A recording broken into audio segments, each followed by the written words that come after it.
Viewers and subscribers, welcome to Guyana Best YouTube channel. Today we are going to address how Nigel Darimlal might be facing 25 years in prison because of another grave case. Yes, we are going to play a video where this woman is giving some graphic details how Nigel Darimlal used a firearm with his bodyguard to commit rape in his premises. This woman was Nigel Darimlal worker, and using his power and government authority, he take advantage of this young woman. Remember, this is Guyana Best, where we discuss news about Guyana. If you want more news, just press the subscribe button, leave a thumbs up, and leave a comment concerning Niger Darimlal, who was being accused for the second time. And he is not being dismissed, he was never fired, he was even promoted. Niger Darimlal, according to the news, is a corrupt politician. If you could remember the previous administration before APNU win power, Niger Darimlal was in charge of the Guyana Rice Board, and it encountered where that rice board, all of the money get missing, the rice board filed for bankruptcy. He was charged, and Ani Nandalal make Nigel Darimlal will that case. So Nigel Darimlal is a good boy to the people them will lead the country. Check out this, and then we are going to continue. At no point do I consent to this, and I am very uncomfortable. I was very uncomfortable with the barrage of things he's asking me to perform with him after after telling him I'm a gay female. After multiple attempts to put my hand on his penis, I get up and say I have to pee, and immediately start to get dressed and make assertions that I have to be leaving soon. I have no intention. I had no intention of being in a business meeting with this man after the shock and humiliation I felt at the time. I tell him I'm leaving and proceed to go to the bathroom, where I stay there for as long as I can and wash my hands and everything as good as I could. My mind was racing, and I made a plan to get away from this man regardless of any business meeting. I was violated against my will by a man who exploited my situation and tried to entrap me in a compromising situation, due to my future contract with the ministry. I exited the bathroom, and Darimlal is not pleased that I want to leave, but I was now fully clothed with my bag and phone ready to go, so he gets stressed. I see him reach over and retrieve a Glock from under the pillow, and he forced me to lay on. And as he forced me to lay on as he did the deed, I scoffed at this because I knew he carried a firearm but did not know that it was under the pillow.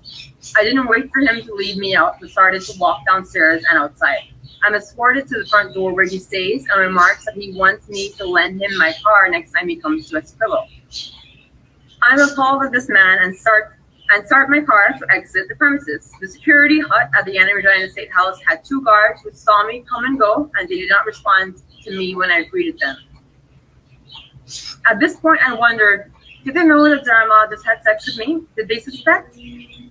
I go home and arrive there minutes before 11. I had no intention of letting my family know, and I showered as soon as I entered the house, trying not to draw any suspicion, but my family members were asleep. I was in shock and denial that Darimlal, my future employer, raped me. To my further disgust, he sends a WhatsApp message to shower, and I replied angrily and rhetorically that I did. He said that he doesn't want to shower and that he won't. I was flabbergasted at how disgusting Darimlal is. My second physical encounter with him was an ambush very similar to the first time. Niger Darimlal might be facing years in prison because, like I stated, this is not the first time. But please leave your comment in the comment section and tell the country if this woman is telling the truth, because she's making some serious allegation. And Darimlal is still in government representing Guyana. We need the police to get involved in this situation. But we know what is going on in Guyana. None top ranking politician ever go jail. This is Guyana Best, where we discuss news about Guyana. Please like, subscribe, and share. Let's continue. There is no statute of limitations. This thing happened to me 4 years ago. It didn't happen to me 4 years ago in my head. I get nightmares about this thing. Trauma is something that is so bizarre. Things that never used to affect me when it happened started to affect me later on in life. I started to get nightmares. I have simple PTSD because of this. This thing started to haunt me when I tried to let it go.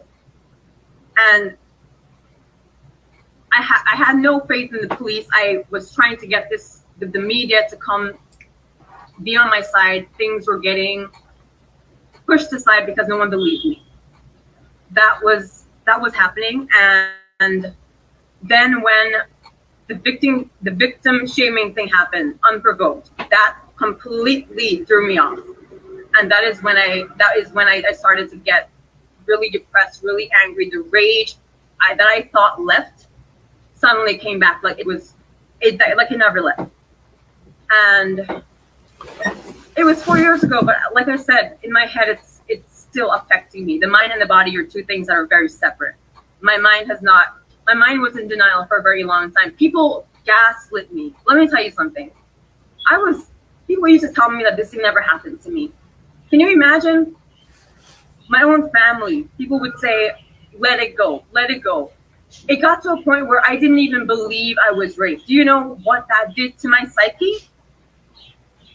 Do you know how mentally frayed I became? It's as though this head and this body suddenly didn't know who Sarah was anymore.